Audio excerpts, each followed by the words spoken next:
I would like to call to order the May 6, 2024 Cabarrus County Board of Commissioners work session. Welcome, everyone. First up on our agenda is approval of the work session agenda. You all have a copy of that before you. Do I hear a motion to approve the agenda, including the changes on page 3? Okay, we have a motion and a second. Is there any discussion? I will add that Commissioner Shue is with us virtually. We heard him speak up earlier, and so he does have two-way communication and will be able to vote as well. So if there's no discussion, all in favor, please say aye. Aye. All opposed, no. That motion passes. I wanted to make one announcement before we get started. This coming Wednesday, May the 8th, at the Cabarrus County Courthouse Plaza, directly across the street, we will have joined the City of Concord and have a celebration of Central Cabarrus's second 3A state championship victory. So hopefully all of you will be able to attend, and those folks watching online and on television, we'd love to have a big crowd to turn out. It's pretty incredible that these guys have managed to pull that off 2 years in a row. Did I say it's the men's basketball team from Central Cabarrus? I think I failed to say that, but hopefully everybody can join us. That'll be from 6 o'clock until 7 o'clock this coming Wednesday, May 8th, at the Cabarrus County Courthouse Plaza. So we move now to discussion items for action. First up, item 4.1, Behavioral Health Hold Harmless Funds Budget Amendment, and Dr. Pugh is with us for that item.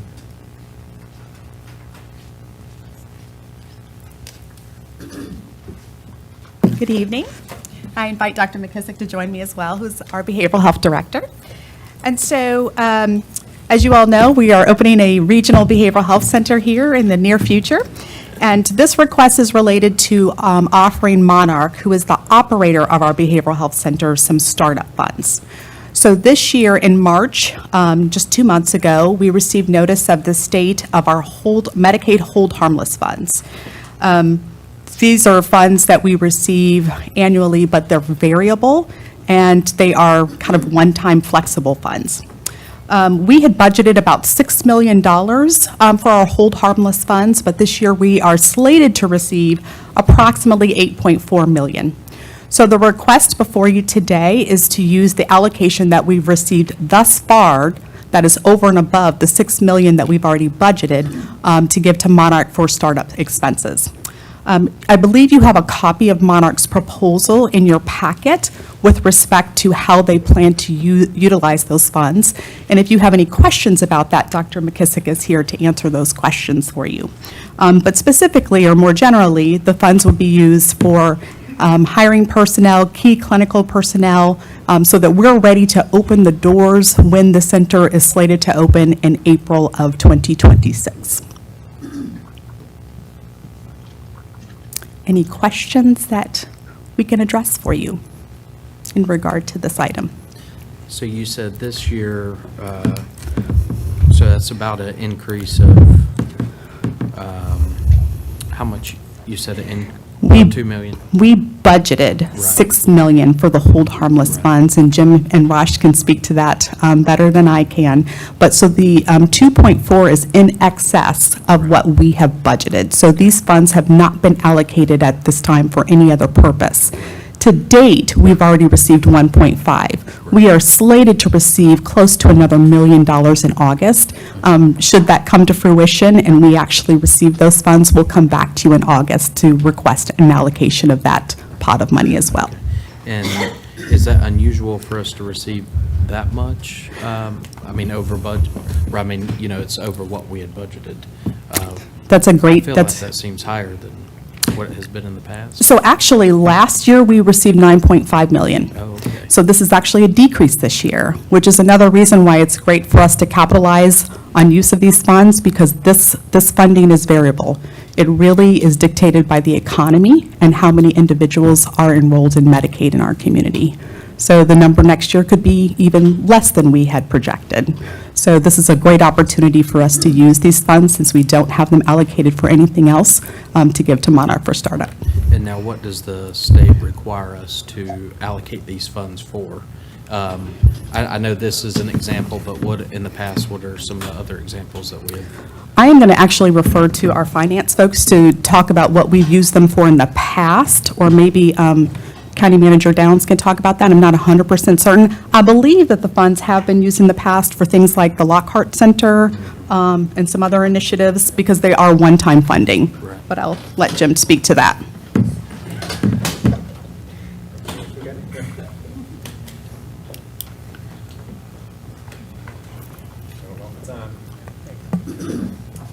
Yeah, so these are one-time funds.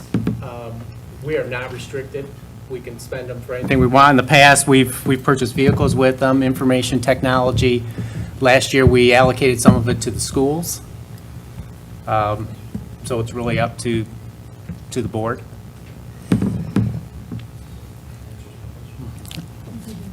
I think our original proposal from Monarch as the operator of this facility had these startup funds built into it. We just had not previously budgeted.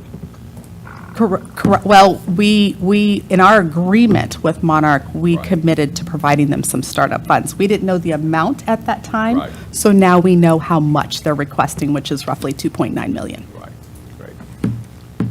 Okay, any other questions for Dr. Pugh on this item?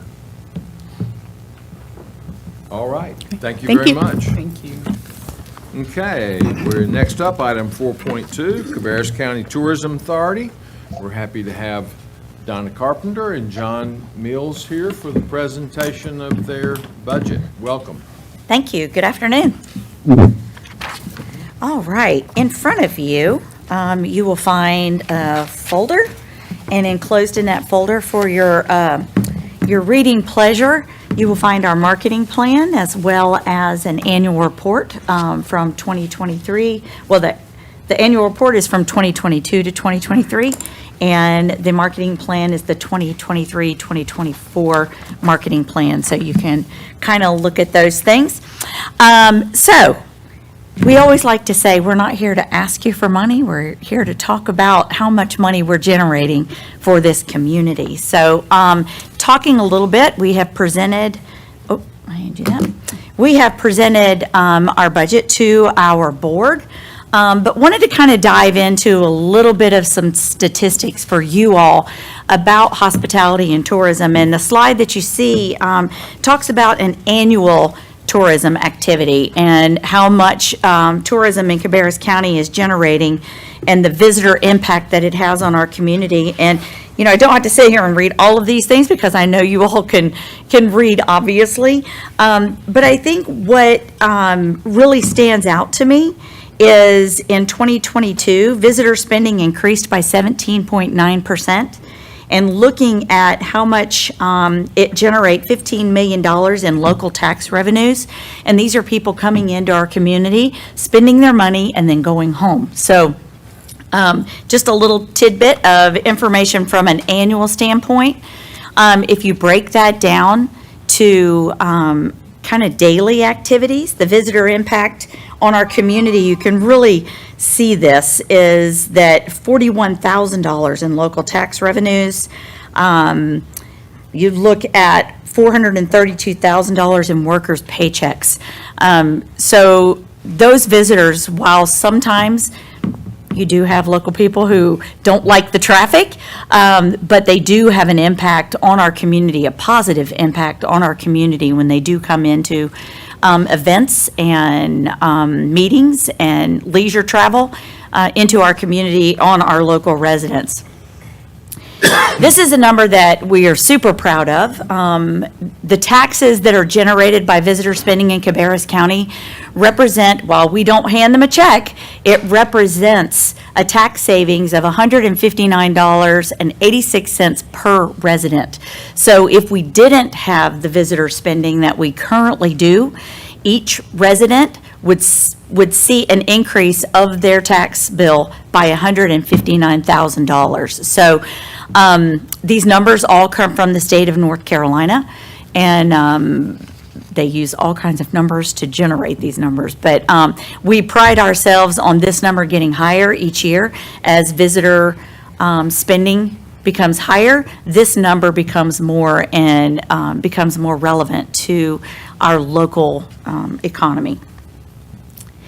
I'm going to touch on a couple of our departments, and we're going to start with our marketing department.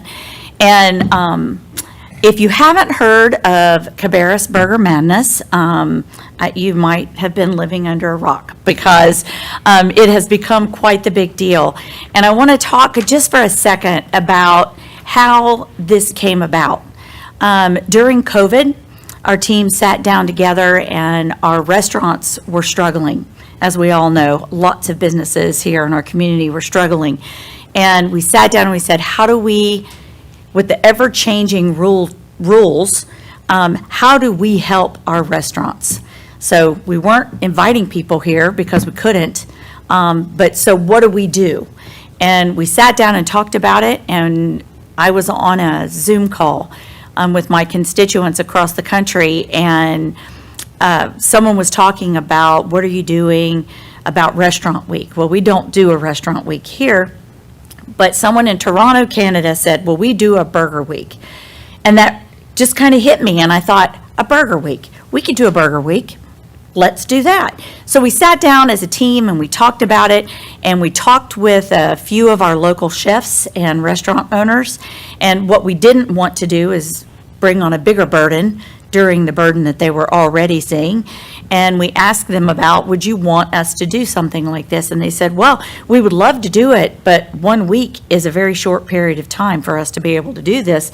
They said, could we do it all month? And we, sure, we can do it all month. Well, what are we, 5 years or 4 years later? 4 years. 4 years later, we had 830 participants from 9 states enjoy burgers at our local restaurants.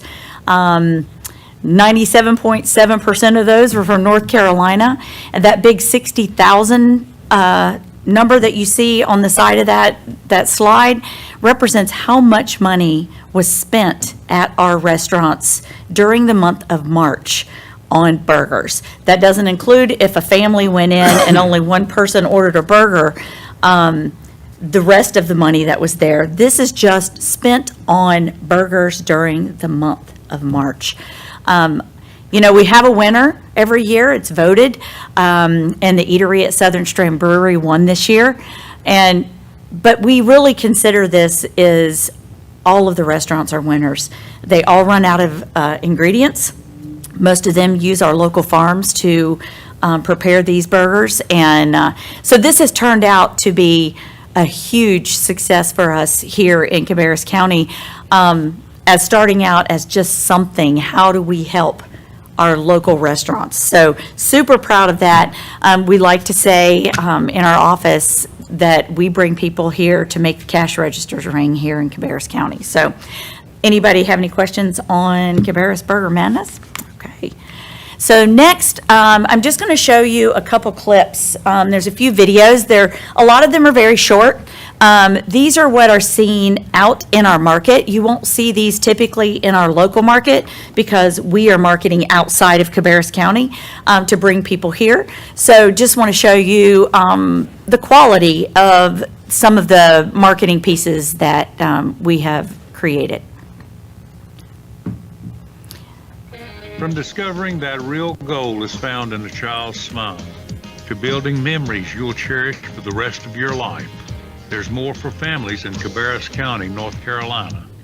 There's more to us.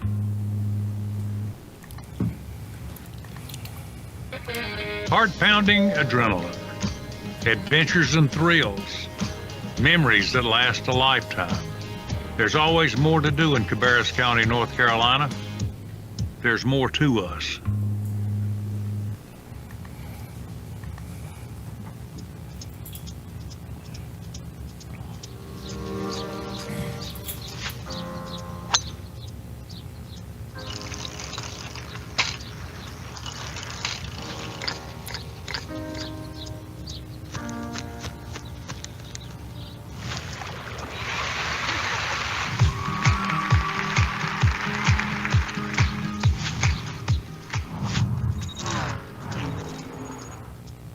So a lot of these you'll see online and different platforms across social media also.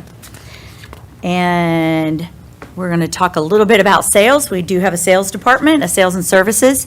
From July to April, our total leads generated to our hotels was 259, which represents 113,000 room nights with an economic impact of over $70,000, million dollars, sorry. I'm looking at it wrong. The market breakdown, if you look at that, is the meetings market is 181 leads with that economic impact, and the sports market of 78 leads for 39,505 room nights. So you might wonder, we are all about heads and beds. It's how revenue is generated for us, but the economic impact of those heads and beds equals up to a lot for our destination. And a lot of times, again, we're working multi-years out. So when we work with clients, they might know where they're already going for the next few years. So we might be looking at 26, 27 in some of these cases. Any questions about sales? Nope. All right. As you know, this beautiful picture is the brand-new Mondo track that the CVB Board of Directors agreed, and as well in a partnership with Cabarrus County and Cabarrus County Schools. We built this at Robinson High School, not because it's Robinson High School, but because of its proximity to our hotels. And I will tell you that this has been a huge success and continues to be. As you will see here, you can see the definites that we have already booked. USA South 2024 Conference Championship has already happened.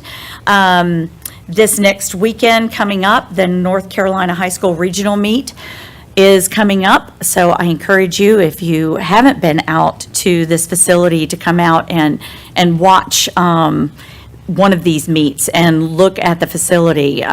So you're looking at the economic impact already, and then the leads. We have 4 additional track meets that are out there that we just haven't signed to definite yet. But the economic impact of this project is far exceeding our expectations and continues to. We just had probably 6 rights holders that came in during NHRA that were clients, and every single one of them that we did a site tour, we took them out to the track and the facility to look at it, all want to book events and are ready to sign contracts. So a giant success where this is concerned. In the past decade, you can say the CVB, we've kind of moved into not just a marketing organization, but a destination development organization. And we have spent upwards of $7 million in the destination, preparing different things. You'll see these are just 4 of the things that we've done. The first one is the wayfinding, so all the wayfinding signs that you see across the county, the CVB paid for those signs. The county graciously took them under their wing afterwards, but we did pay for all of that to be mapped out and generated. And it's been a huge success. It does help. We have a lot of visitors who talk about when they go out to the arena that it is consumer confidence, that you get halfway out there and you, am I going in the right direction? And seeing these wayfinding signs helps them to know that they're not there yet. Another part of our funding went to, we paid for the feasibility study when the traffic it started backing up a lot, and we started hearing rumblings from our visitors that it was just too busy at exit 49, and we knew that we needed to do something about it and what was causing it and how could we fix it. So our board agreed to pay for a feasibility study, which out of that feasibility study came the flyover bridge in front of Concord Mills, as well as the widening of DeRuyter Road. And the only project that hasn't happened, but I think is going to happen, are pedestrian walkways down the boulevard to Charlotte Motor Speedway, so that pedestrian safety is of high importance on the boulevard with all of the traffic. So that was another project that we did. And then the high-performance tournament sheet that you see up there, those were the turf fields that we chose the 3 high schools that were closest to the boulevard with the majority of our hotels. As you all know, we are not allowed to spend our money on anything other than tourism-related expenditures. And so this was a project that was kind of out of the box. It wasn't, again, for the high schools. They were just the ancillary beneficiaries of these projects that we did. We do have first right of refusal to utilize those fields for tournaments after the high school. So if the high school has an event, we can't use the field, but they can't let someone else use the fields without asking to make sure we don't need to put a tournament on those fields. That, again, has been very highly successful for us. And then you'll see the Mondo Track facility at the bottom. Any questions on how? No? I'm going to turn it over to John to talk about some numbers for you. All right, what I have in front of you now is occupancy tax collections, and just again to remind the viewer that, the occupancy tax collections come from a tax that's levied on hotels when the visitor spends the night, and it's not from the county's actual general fund. So through legislation, those funds are passed through to do the work that we do. And you can go back to 2009 and see, those collections were $2.5 million, our little dip we had during COVID. And then, of course, the rebound has been just phenomenal. I think all the tourism economists missed it, the rebound happened as quickly as it did. So obviously, we were very pleased. When you look at collections, you're looking at 2 pieces: the amount of people spending the night in our lodging facilities, and that includes Airbnb and short-term rentals, as well as traditional lodging. And you're looking at the rates that are being charged on those rooms. So you put those 2 together, and that's kind of how you get to your collections. And of course, it's 6% of that is what comes back here. Been running right near 7 million. Pre-COVID, we were 5.7. We're like, that's where we're going to be. And then, of course, the rebound has just been great. So we're running mid-70s, which is incredible as far as occupancy percentages. And we've probably moved $15 to $20 in rate alone over the last couple of years. So 2024 is a forecast. So we're actually pushing close to that for 2025. We're starting to normalize a little bit. So when you look at visitation, you got leisure travelers, so people going on vacation with their families. You have the meetings business that Donna was talking about, and of course that's sports and conventions and all types of association meetings. And then you have business travel. People are traveling for business. So we're looking at all 3 different segments. We're looking at research. We do tons of research to understand where people are coming from. I can tell you Greensboro sends the most to Cabarrus County, but Raleigh spends the most. We spend a lot of time looking at where people are spending their money, where they're spending money on food and retail. Right now, we are looking at with a Velo coming out of New Haven, Connecticut. Their first flight came in. I was on a call earlier today with one of our research partners, and we set a baseline for New Haven, and now we will track that activity from the folks that live in that area over the next several months to see with that flight that's coming in. The flight was full Thursday when it landed, so all those people originated out of that area. So we're excited to see what's going to happen there. But we think leisure is going to start to normalize. So a lot of the pent-up demand travel, you yourself might have did a lot of traveling in the last couple of years since you weren't able to in 2020 and 2021. That's starting to normalize a little bit. Rates are coming down just a little bit, but there is a lot of room still left for group meetings and for business travel. And our pacings for our group business is ahead of last year. So our budget's set right at $7 million, a little over $7 million. And again, to remind you, the county retains, through the legislation, 5% of an administrative fee. So that $342,000 goes back into your general fund. And of course, we have the Sports Development Fund agreement. That's what was used to pay for the turf fields, as another $342,000 for those particular projects. The allocation, the pie charts, will show you again how we break up that money. So this year, we're going to be about 28% on folks. Industry-wide is typically around 40. So we're running about 12% less on what people typically spend. 12% is an administrative, and of course, the 5% administrative fee is in that orange bucket. And then we're nearly 60%, again, way ahead of our industry peers in sales and marketing. Bulk of that, about $2 million of that is strictly in leisure advertising. So again, just trying to create impressions and try to win more visitation and awareness for people to come here and learn more about us. And that is it. The end. Questions for our CVB folks? I have one question. What was the year that the Convention and Visitors Bureau was established? 1989. 1989. And how many hotel rooms were there in Cabarrus County at that time? I do not know the room, but I know the collections was around $40,000 for that first year. Right. It's come a long ways. Yeah, I was pondering that through, remembering when that occurred, and of course, I don't think anybody would have imagined at that time. How many hotel rooms do we have today? 3,500. And there is a Home 2 True dual brand hotel that's on construction on the boulevard next to the Homewood Suites. So that's actually what we call dual brand. So you have two hotels, a Home 2 and a True, under the same roof. So they'll have centralized lobby, but two different brands. And that'll probably be summer of next year when that project finishes.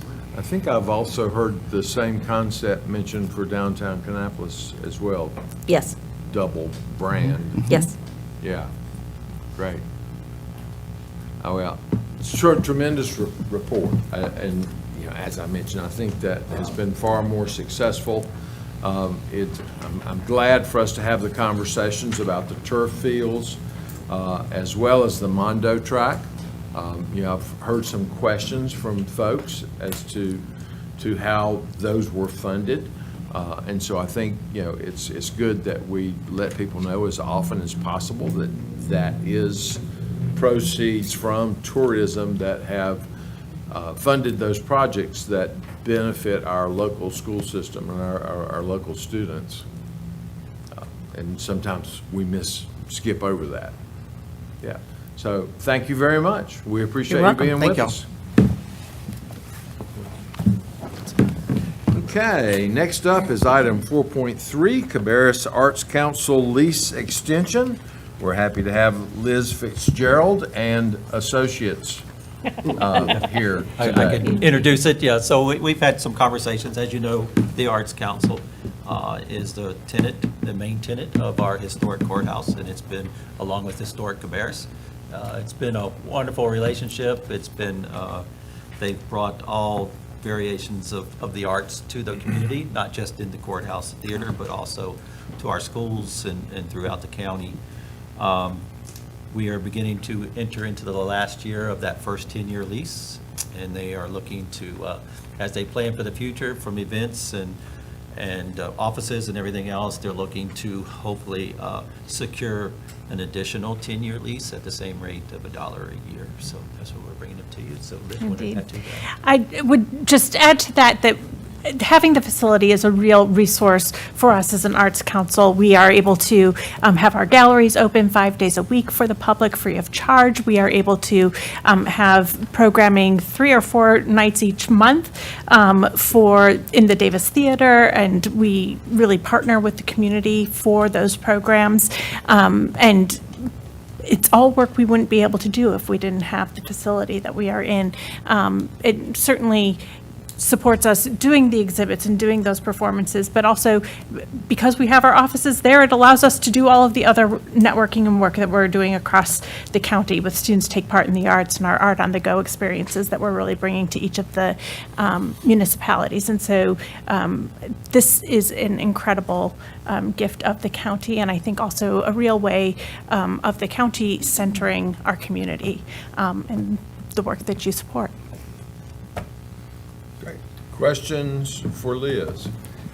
I had the honor to attend the breakfast for the first time last week, and I will say that I have never been to a function where there were that many people. I think you said 822 registered. Yep. The entire room was full, and it was amazing to see how many different aspects of our community that the arts reach and how much you guys give back to the community. So I just like to say I'm absolutely in favor of making sure that this happens again. Thank you And for that, those Jimmy. 800 people showed up at 7:30 in the morning also. We did. We had about 100 of our local school children there sharing their talents, and their talents are mighty. One of the things that we've really loved doing this last year was supporting 4-H and having their exhibit in our space. We've done that for the past couple of years, and so for 2 weeks in April, we had our walls filled with 1,200 pieces of work generated by local youth. I mean, literally floor to ceiling, just it makes you smile to see that work. And what I think is really important about what we are doing is that we are able to put that next generation of creatives alongside some really talented professionals locally, nationally, internationally, that are sharing that space. And so when the kid gets to share the picture that they created as part of an after-school program, on the same walls where we have phenomenal international artists, it elevates everybody's sense of here's who we are and what we have to offer and how we connect across as a local community, but part of the global community too. I'd just like to add one thing, coming from being on the school board and seeing all the things y'all have done with the schools in the past, it's definitely a community partnership that's probably undervalued, and we need to make sure whatever we can do to make sure this thing keeps going forward. Thank you.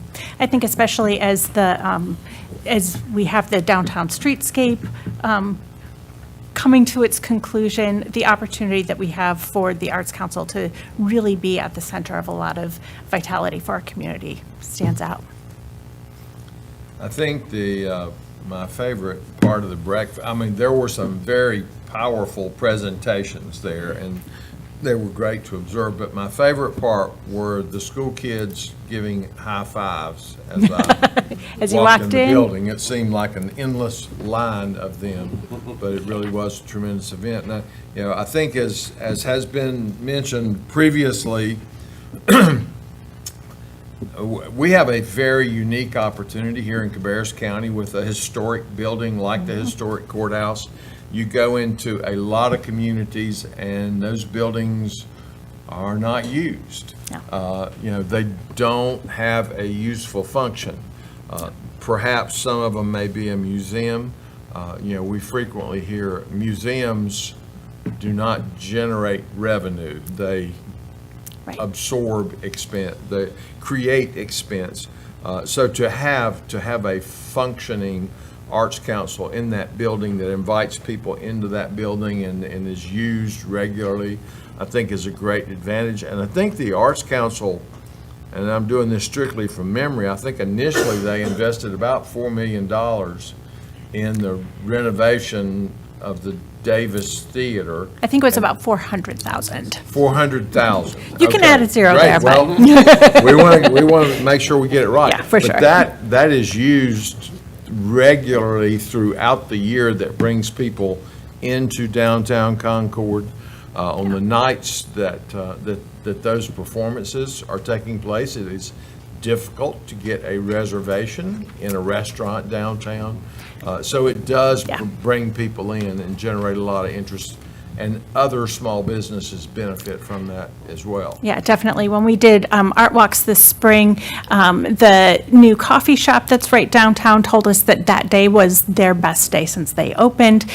We have other restaurants that tell us, that asks us specifically for what is your schedule for performances, because we want to make sure that we are open and we are fully staffed for those nights of performances, because they know that that's when they need the extra support. Yeah. Yes. Yeah, I'm just, it's a beautiful facility. And as Chairman Morris mentioned, other communities aren't as fortunate to have such a beautiful building and so well maintained. It is, the problem with some of those historic buildings like that, what do you use them for? It's not conducive for office space, in current time. So I think the partnership has worked out well over the years. Every time that I have stepped foot in there, like I said, it's always beautiful. And with the theater upstairs, I've attended some events over the years and that, and it's very nice. So We definitely see ourselves as stewards of the space because it is such a gift. And it is my favorite thing to have somebody step foot in, maybe on their way to come into the new courthouse, but they're a little lost and they find our building first. And so we always tell them, come back after you finish your business and come visit the galleries. But for folks to find and discover that, that we have such an incredible asset that is open for them to explore and to engage in is a real gift.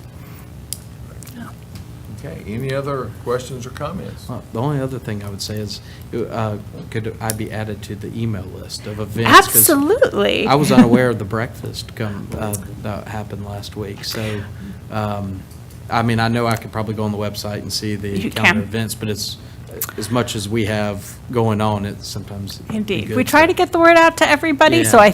I think we sent an email message, but in it the may- flurry of maybe I got things, it may lost. have got lost. But we will absolutely make sure you're added to that Thank newsletter so that you get those announcements Yeah, regularly. For any of the Yeah, events, indeed. Thank you. Okay, any other comments? Thank you very much. Thank you. Okay, we go now to item 4.4, Cabarrus County and Kannapolis City Schools request for accelerated funding for previously approved projects. And happy to have Kelly Sifford lead that discussion, along with our Cabarrus County and Kannapolis City School folks. I brought my friends. So the Cabarrus County School District is requesting to advance funding for 3 previously approved projects. The project proposal would increase the Opportunity School project by $2,535,000. Additionally, the design and relocation budget for Coulter and Webb would be $1.5 million and $1.5 million for the Northwest and Southwest school projects. On the other hand, Kannapolis City Schools is requesting $2 million to be added to the overall project for Fred Wilson, bringing that budget to $14 million. They have updated the design to contain additional 33,000 square feet, up from the original estimate of 22,000. That will allow them to have a new media center and capacity to accommodate an additional 300 students. Questions? That's probably the first time you've ever heard someone say something great from Cabarrus County Schools about Kannapolis City Schools, but thank you.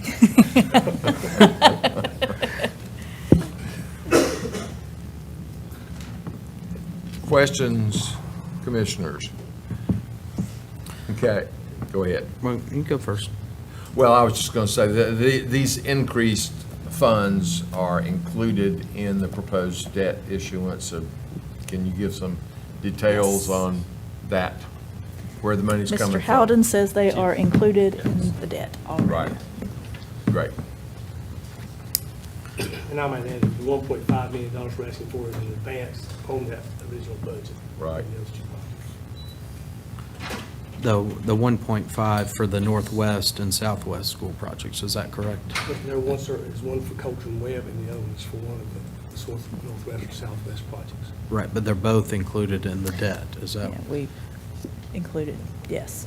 It's one or the other. The northwest and southwest, that was a either-or situation. Okay. Yeah. There's still two elementary schools. One is being Coulter Webb, and the other will be Northwest or Southwest, depending on. Neither probably worse than Northwest. We just haven't acquired the property there yet. We have Right. property already in the Southwest, so one or the other we're going to have to do. Right. But that's what. Okay. And now, can you speak to this lawsuit that's been brought by the Beverly Hills community and I guess some of the parents or people that's been involved in that? Can you tell me what's going on with that, or? We had the hearing before the judge today, actually, and they both presented their cases as to far.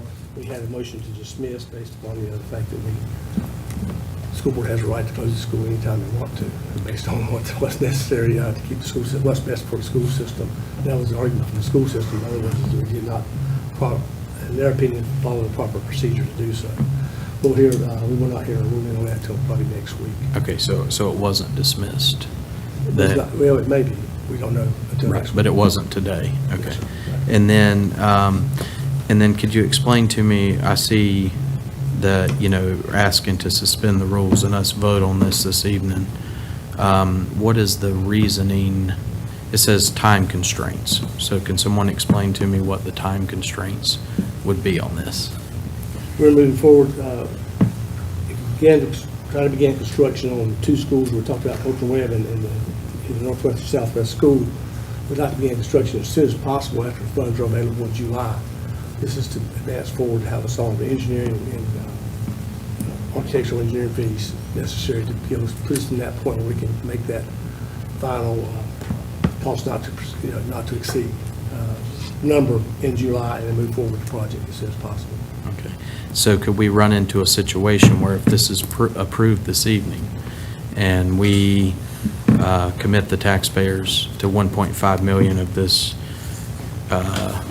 design and relocation for the new Coachman Webb, and this lawsuit continues for months towards the end of the, could happen for a while, and then here we have already committed to spend the 1.5 million on design, and like I said, relocating these students, and then the new Coachman Webb could not even pan out. And here the county has already authorized the school system to spend this 1.5 million. Well, be quite clear, the Coachman Webb project does not really have any bearing on the Beverly Hills project. Coachman Webb project is a replacement of Coachman Webb School. Right. We deal with capacity that could absorb people from Beverly Hills should Beverly Hills schools remain closed. Beverly Hills is going to remain closed. We've already moved the kids. Kids have been realigned, and they will be realigned next year, period. Whether we demolish the school and then let it sit there, that's what the court system will decide to do. If the court system moves in our favor, then obviously we'll demolish the school, move forward with the Mary Frances Wall project there. That's all going to be affected by the lawsuit. And so I know that, I understand what you're saying, that, this is strictly for the new Coachman Webb, but if the court system sides with the Beverly Hills community, or something changes, the school board could simply vote to still keep that school open. It would, just because it has been decided to close doesn't mean that decision could not to change depending on the outcome of this lawsuit or something of that nature. So I don't have a problem with the other pieces of this for Kannapolis City Schools, what their request is, and for the others with the Cabarrus County School. My issue is with this design and I guess the 1.5 million for design and relocating and the costs associated with relocating the students from Beverly Hills. My concern is that we're committing the taxpayers to 1.5 million without knowing what really the outcome's going to end up being. And it could end up that 1.5 million is spent, and then something could change with that decision, and then here we've wasted 1.5 million. So like I said, I have no problem with the other request from the county school system or Kannapolis City Schools, but I do have an issue with the 1.5 being committed for that. I like this comment. We are currently vacating Coachman Webb and moving to the old R. Brown McAllister beginning May 31st. Right. That school will be vacated and scheduled for demolition and closure as soon as we can after it. Yeah. So that site will be demolished and be ready for another school on that site, regardless of what goes on with Beverly Hills. So that project will not be effective what Beverly Hills does. Okay. The only thing that's affected Beverly Hills is whether any of those students at all come back to Coachman Webb. Which, and I'm going to give you my biased opinion because I'm on the school system. Yeah, I want It your does not honest change. opinion. I want your honest It does not change opinion. the decision to close Beverly Hills one way or the other. Okay. So I guess that's my question as well. What is the expense on replacing Coachman Webb got to do with Beverly Hills? Well, as I said, there's currently a lawsuit. The lawsuit relates to Beverly Hills. It It's doesn't relate all- to Coachman Webb, does Right, it? but the decision to close Beverly Hills and to demolish Coachman Webb and rebuild on that property, it's all interrelated. It's all interrelated. So, I mean, it's just decisions that have been made up to this point where it is all interrelated. So, yeah, I understand exactly what you're saying, that this is just for the Coachman Webb replacement, but the decision to replace Coultram Webb, the decision to close Beverly Hills is involved in that. So it's interrelated. So I just, like I said, I just think it's irresponsible for us to commit $1.5 million of taxpayer funds whenever some of this is still caught up, one aspect of this is still caught up in a lawsuit. I don't see any of it caught up. I mean, you're going to replace Coultram Webb, and that's where that 1.5 million goes, regardless what happens to Beverly Hills. True. I mean, it's just here again, it's to keep bringing up something that's irrelevant to this situation, and Beverly Hills will be closed. I mean, I hate to get back on this Beverly Hills topic again, but I ran into 3 people this past weekend that work in facilities in Cabarrus County schools telling me how much time and money that they are spending on that school. And, it's got to come to an end. I mean, whether that group likes it or not, the bottom line is it's going to happen. And, something you may not hear, I got a neighbor that's a teacher at Beverly Hills. Guess what? A kid got hurt, something to do with an old radiator, some part fell off and hurt the kid last week. So why that group wants to continue this argument, I don't have I'm kind of, it's mind-blowing to me, but am I not right that? Yes, sir. The school's in bad shape. Obviously, we talked about that many, many times, about the deferred maintenance that's necessary at that school in order to bring it up to standards, that sort of thing. Again, the decision to realign students has been made. That's happening regardless if the school closes or not. But the CIP for the last 5 years has shown Coultram Webb to be on the replacement list, and it's our duty to replace it. The reason I'm asking for money up front is that I have 2 years. From the time I move those kids into our Brown McAllister, I've got 2 years to tear the school down and build it back, be ready for students August 2026. Therefore, waiting until July to even begin construction and programming puts me in a little bit of a time crunch on that. I mean, all I do, if I decrease the time for construction, all I do is increase the cost. Because if I don't give enough time to do the project, then all they're going to do is add cost to it to expedite the process. I think historically, this is the way you've done most of the We've projects. done probably Yes. 6 of the last 7 this one. Yes, sir. Right. You've upfronted the money up front, that we've just done all the design, Exactly. be ready for construction once the construction dollars are available through your bond sales. Right. Okay. Any other questions or comments? If not, I would entertain a motion to suspend the rules so that we can take action on this tonight. Okay, we have a motion and a second. Any discussion? All in favor, please say aye. Aye. We heard you, Commissioner Shue. Just wanted to make sure we hadn't forgotten about you. Yes. Yeah, so that motion passes. Okay, so that motion passes 4-1.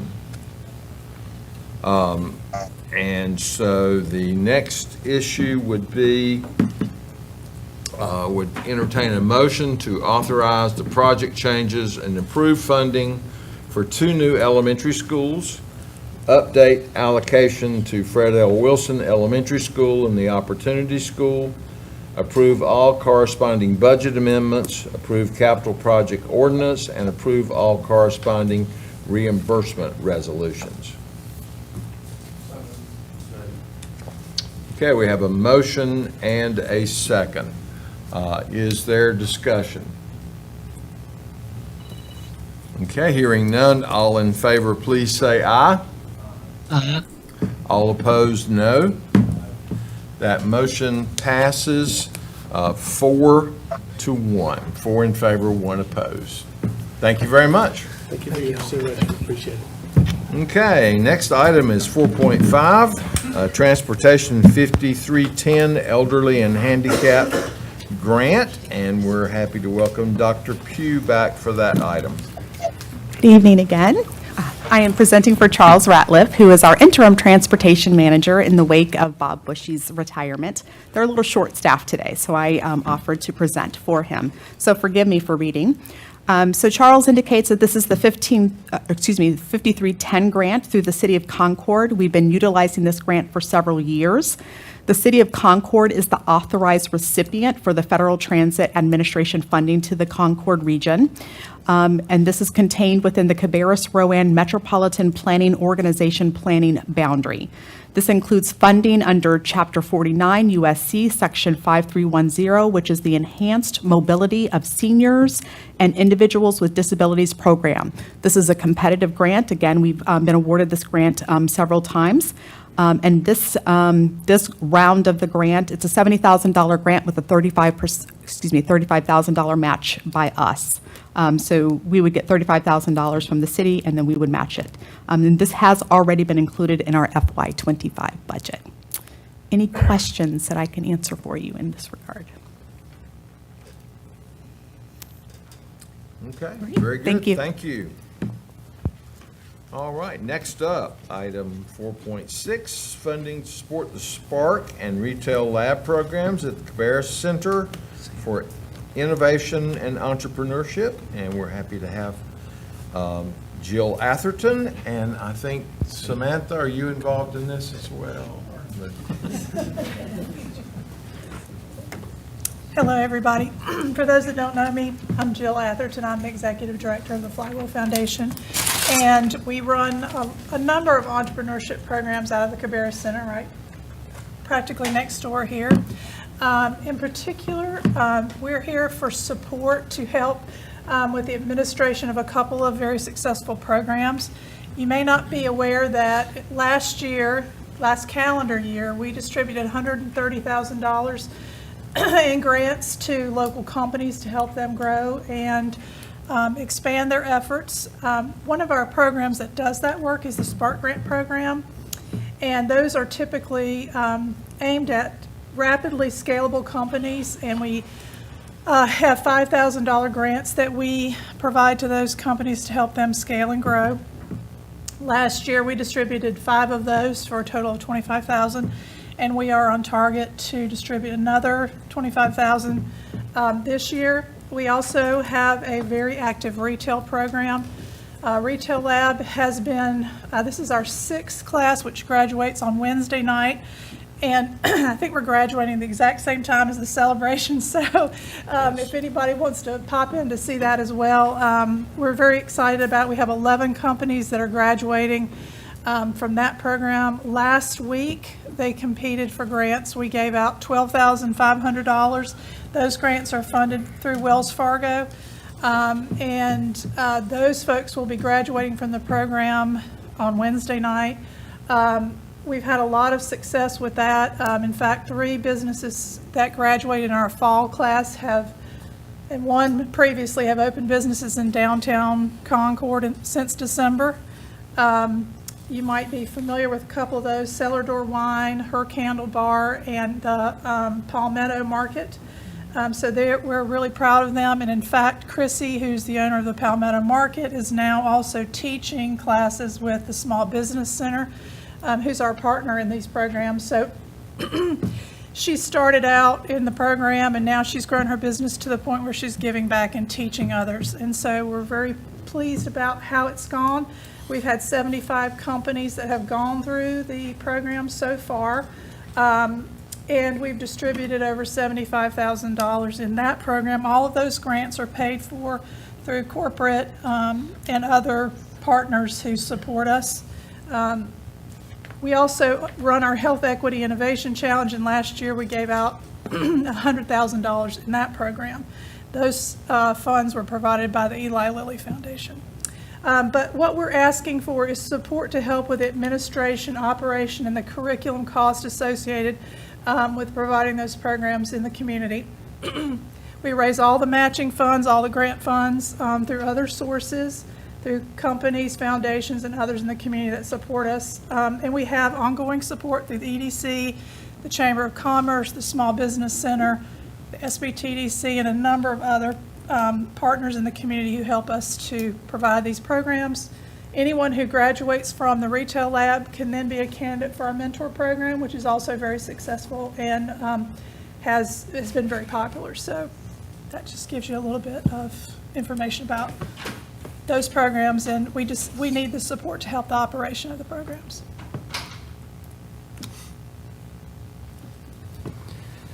I recently started looking into the small business center and the retail lab, and it's mind-blowing how many offers you guys have for people.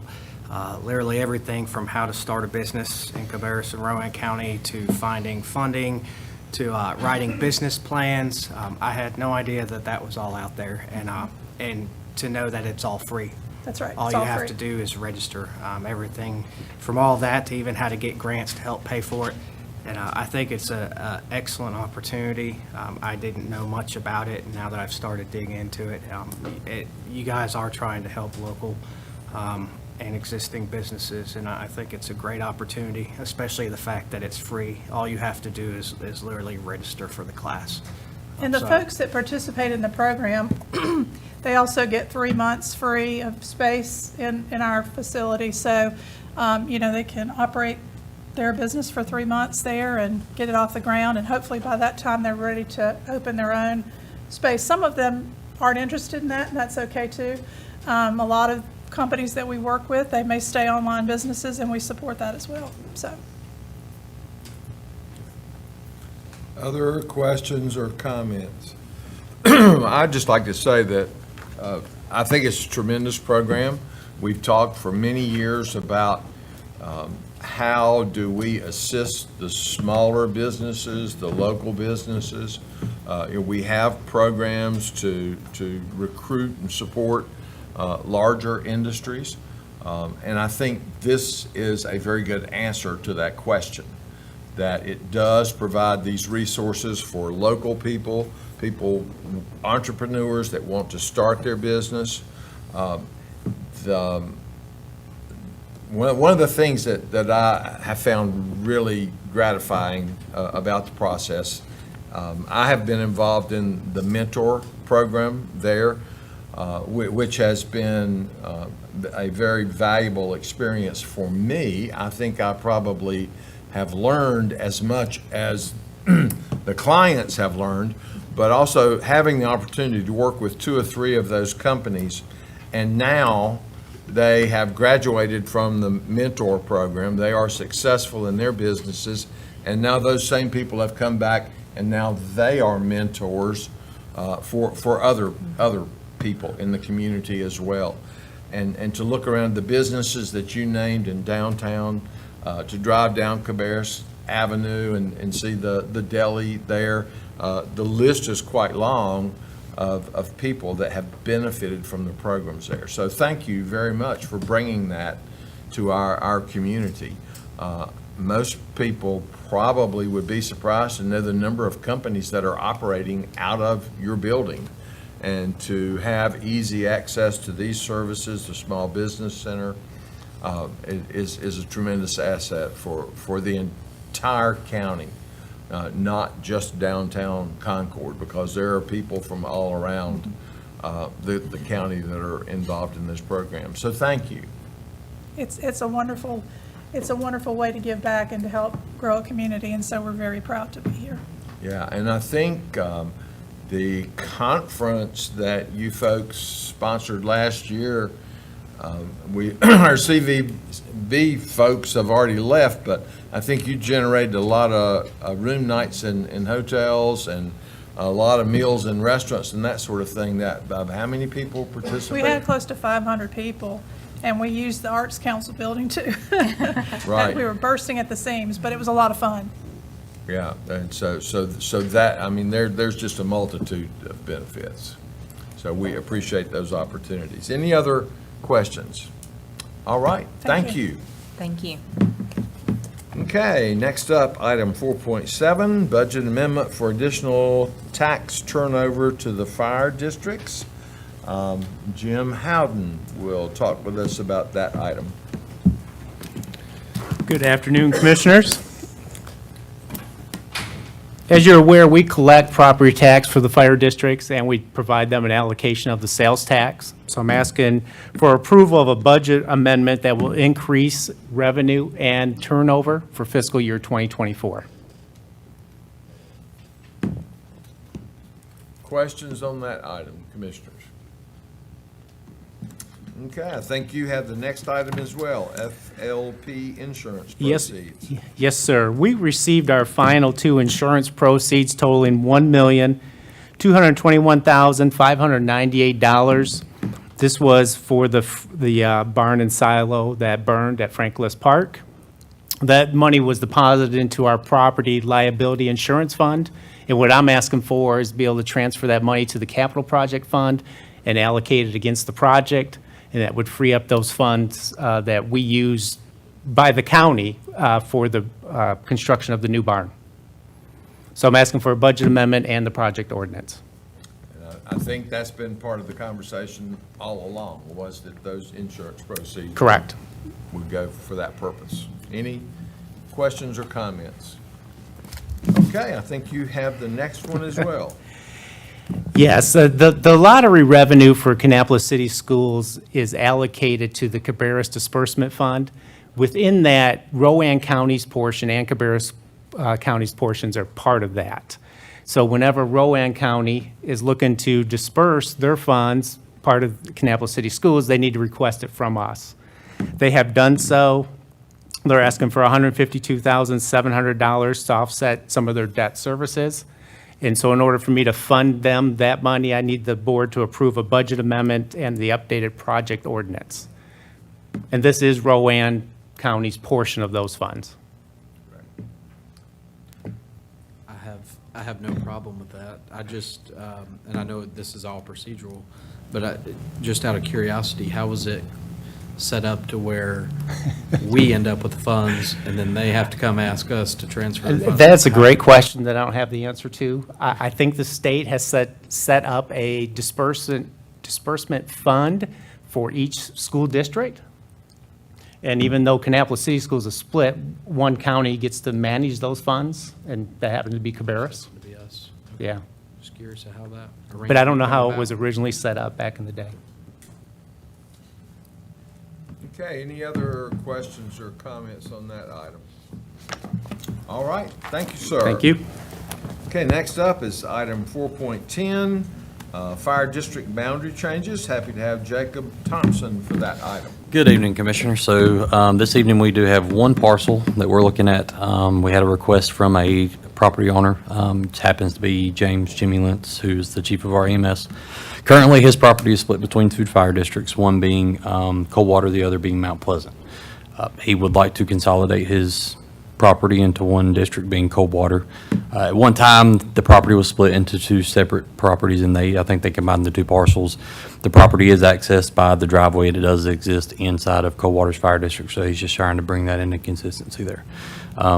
Tonight, we will need to schedule a public hearing for the regular meeting, and then after the public hearing, we would then need to entertain a motion to adopt the ordinance to address the change, and the change will go into effect July 1.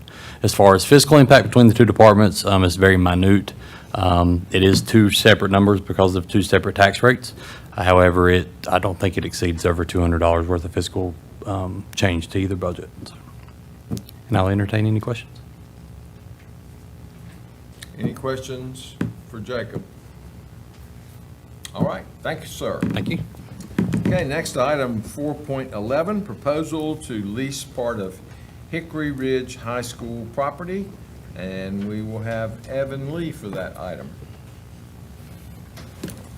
Good evening. If you all remember back in March, the Berg Church, at the time, I think it might have been Multiply Church, but they've since split off and are the Berg Church, owns the church property right next to Hickory Ridge Middle School. They approached the school board back in the fall to purchase a portion of that property. We still own that because it's part of our, I believe, 2016 bonds. We came before you, Assistant Manager Siver and I came before you to to get approval for kind of a mini upset bid process to sell the property to the church. In Mr. Cook and I's review of how to go through that process, there are some significant challenges with getting a release on that property. It's not as simple as going to your bank and getting a release, or as simple as doing a quick payoff. That parcel is part of multiple different properties which have liens on them, including the new EMS building, a couple of schools, among others. So Mr. Cook and I met with Steve Cordell of Maynard Nexon, our bond counsel, and have decided the easiest process to get the goal here, which is to allow the church use of that property, would to be a 5-year lease with the option to purchase the property for the same price at the end of that term. So essentially, they'll pay for the property over 5 years in installment payments instead of paying us all at once. And the reason we picked 5 years is because in 5 years, those bonds will expire and we don't need a release. So I am coming before you to ask that we pivot from what we were doing, which was a sale, and do it as a lease to own type situation. And Mr. Cook and I have already started working on the lease should you approve it. Happy to answer any questions. It's really just the goal here is they want to use that property for, I believe, some kind of community events, I believe athletic fields and other things. And so this gets them the ability to move forward with their project, and also gets us some rent. And it's property that most of which we would not ever be using for anything anyways, because part of it lies in a floodplain. It'll tie into the greenway out there. Yes, yeah. And if it wasn't done this way, the church would have to have appraisals on all the properties that are subject to that financing. And that was gonna cost them a whole lot of money. And none of those other parcels really figured into this anyway. So it would be an additional expense to them that really wouldn't help the situation, so. I think it sounds good to me. The only question I'd have is, as far as liability purposes for, if they're having an event on that, then who's? They would have to provide us insurance just like any other tenant. So they're going to have to get coverage on whatever property insurance they get that also names the county. So all that will be included in the lease. In the agreement. Mhm. Okay. Mhm. Is that pretty standard in every Yeah. lease that we enter into? Yeah, it'll be similar to the partners lease where they use the second floor of the Milestone building and they're on the hook for everything if something goes wrong, but we're paying for maintenance. In this case, it would be more of a true lease where they're going to have to maintain the property, mow the grass, do all that kind of stuff. It's really just they're getting to use it for 5 years as if it was theirs, so that they don't have to spend what could be hundreds of thousands of dollars for appraisals on buildings that have nothing to do with Hickory Ridge Middle School. Okay, any other questions? Thank you, sir. Mm-hmm. Okay, item 412, Community Development Budget Amendment, and we welcome Kelly Sifford back to talk about that item. Thank you. This is a simple budget amendment. We have generated $60 in HHI revenue and $12,397.97 in Duke rebate funds. Those programs do require those funds to be rolled back into the program to expand the program, so that is what is before you. Tell me what HHI stands for. Sorry, Housing and Home Improvement, so the program where we build wheelchair ramps and things like that. We are required, if people are of a certain income, to ask for a donation. In essence, it's a participation amount. We don't ask until after the work is done. It doesn't hold them up if they want future work or anything like that. Some people participate, some don't, and usually it's pretty small amounts is what you're seeing here. So we just are required to put it back into the program. Questions on that item? All right, thank you. Thank you. Next up, from Risk Management, Budget Amendment. We're happy to have John Bradley to talk about that item, as well as Chief Deputy. Just backing them up. I need it.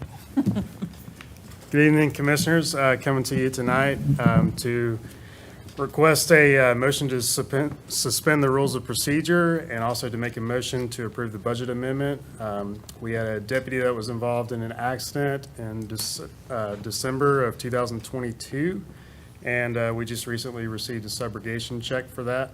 So we're looking to move that funding to the Sheriff's Department so they can use that to try to purchase a new vehicle. I'll entertain any questions at this time. Questions for John or Tessa?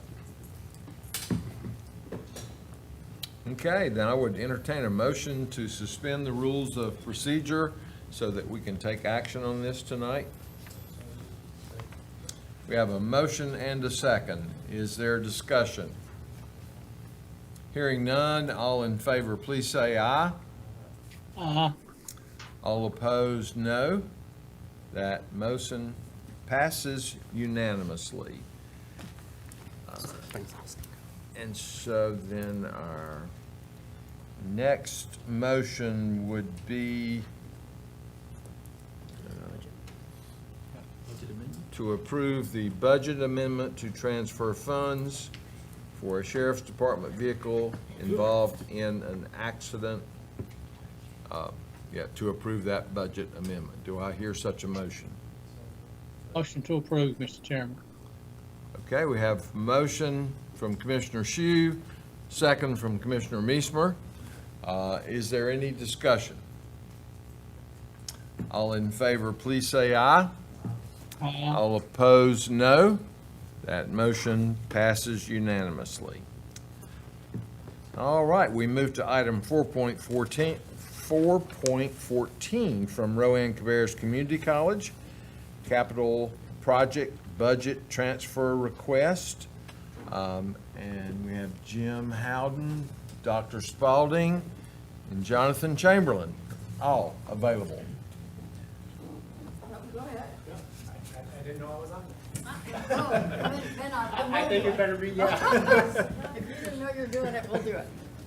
Okay. Well, we are in the transfer request, budget transfer request business also, but in this case, we're looking for a refund from the federal government.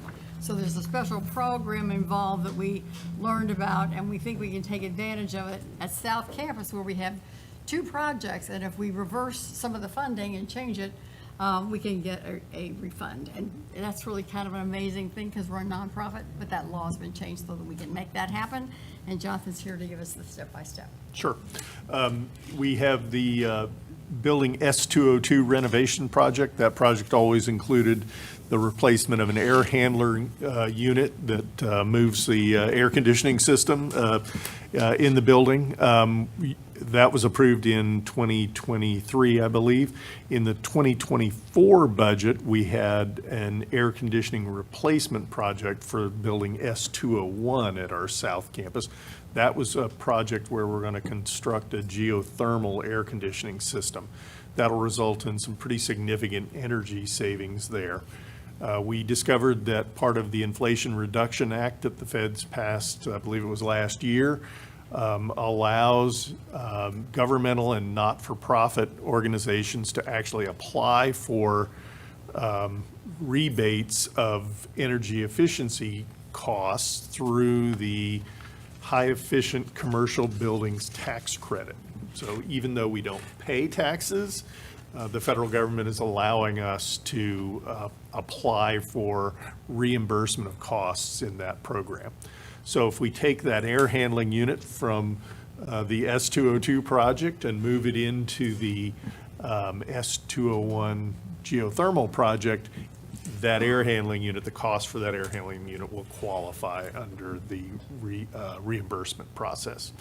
So it'll be a no cost. It's a request for $815,500 from the S202 project to move it into the S201 project. Questions? Okay. Questions on that item, commissioners?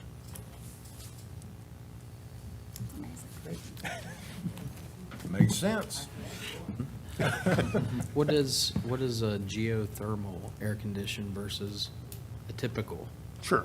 Your typical air conditioner rejects its heat to the environment. Geothermal rejects the heat through a series of wells down into essentially the groundwater.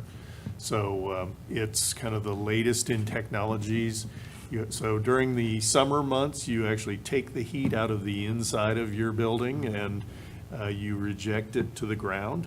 During the winter months, you actually can access what remains of that heat and use it to heat your house or your building. So it's a high efficiency technology that should allow us to save quite a bit on our energy use in that building. And How we're long? building it into all of our new facilities. How long has this technology been around? Oh, wow. Long time. 30s of years, Okay. I would say, yeah. So it's quite well known. It hasn't been particularly popular, but in the United States, over the last 15 years, I would say it's become more of the norm. It uses the heat pump that you probably already have at your house, but rather than the fans that just sort of blow that heat out into the atmosphere, it actually uses a cooling medium to reject it to the ground. Mr. Okay. Chairman, I have a quick question on this. The wells that's used to supply the water for the geothermal, is that water recycled or is it continuous use? No, you actually don't take groundwater out. You use it's a closed loop. You actually run water through a piping system, through your air conditioning unit, down into the ground in a vertical well with a pipe down there. It uses the earth as a heat exchanger.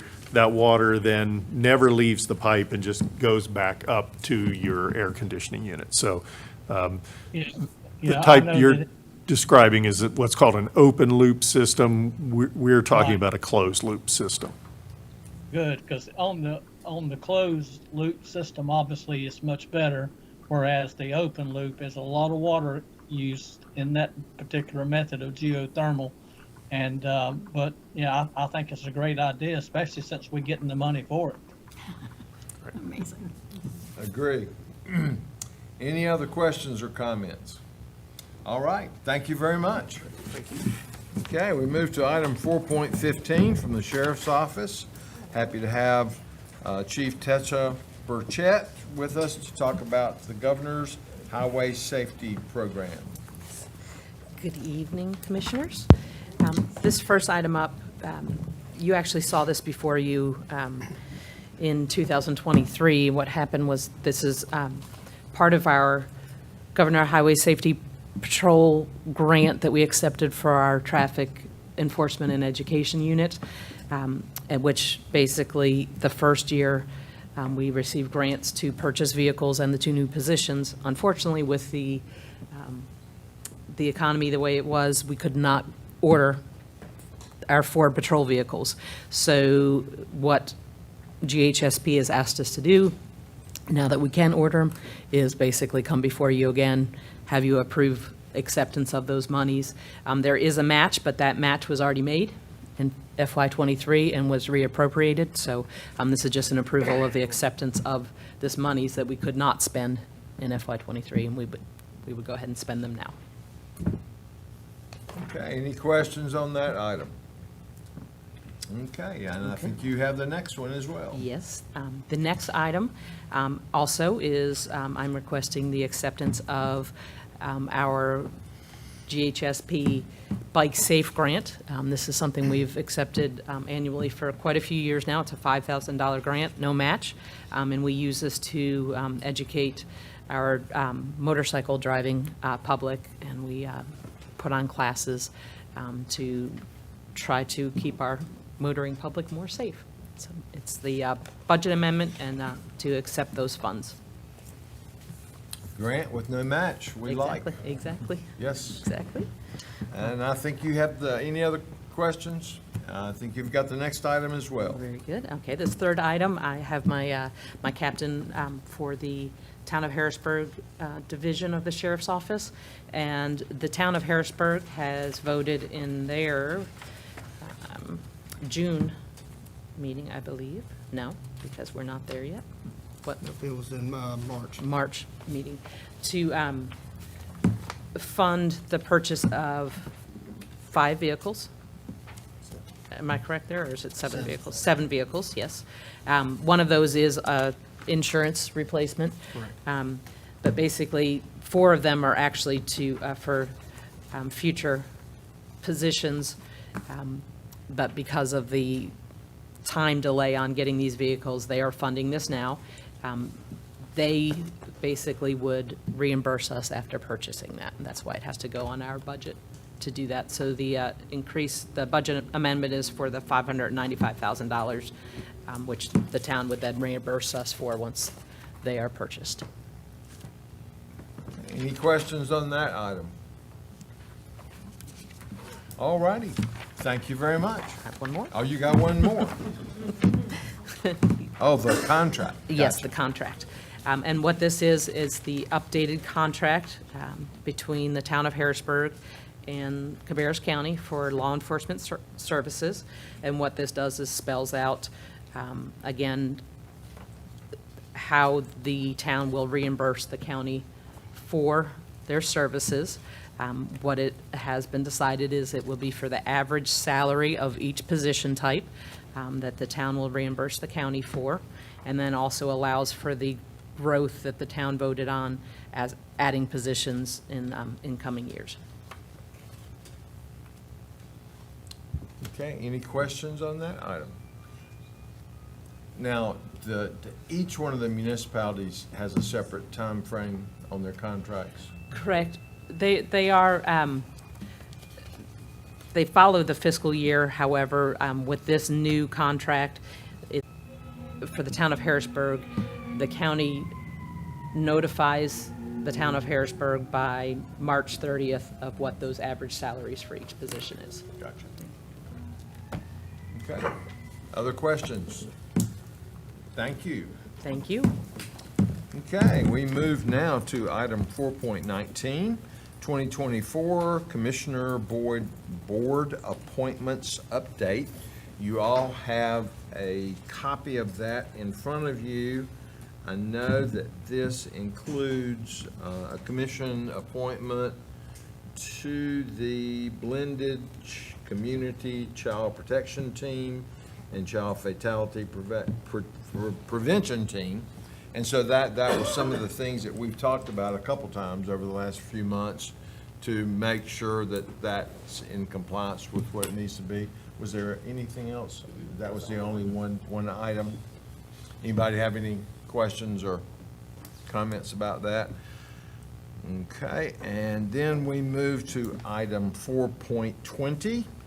This is our standard appointment to boards and committees. I think you all received a copy of that by email. Did anybody have any questions, comments, concerns about that item? Okay. Then we will move to item 4.21, resolution amending the Board of Commissioners 2024 meeting schedule. And there was, that was just to reflect the County Assembly Day that North Carolina Association of County Commissioners sponsors on June 11th and 12th in Raleigh. I think that was the only item. We just didn't know the dates when the agenda Yeah, was put together. great. Any questions, comments on that item?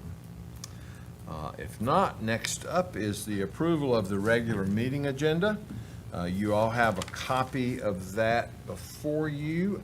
I don't think we have taken any action tonight that impacts that agenda.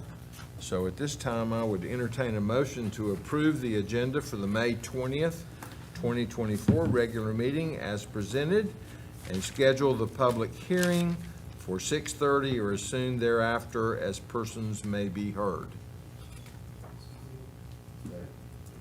Okay, we have a motion and a second. Any discussion? All in favor, please say aye. All opposed, please say no. That motion passes unanimously. We do have need of a closed session tonight, so at this time, I would entertain a motion to go into closed session as authorized by North Carolina General Statute 143-318.11, A, 3, 4, 5, and 6, to discuss pending litigation, economic development, personnel matters, and acquisition of real property. Okay, we have a motion and a second. Any discussion? All in favor, please say aye. Uh-huh. All opposed, no. We are now in closed session. We thank everyone for joining us in person and online.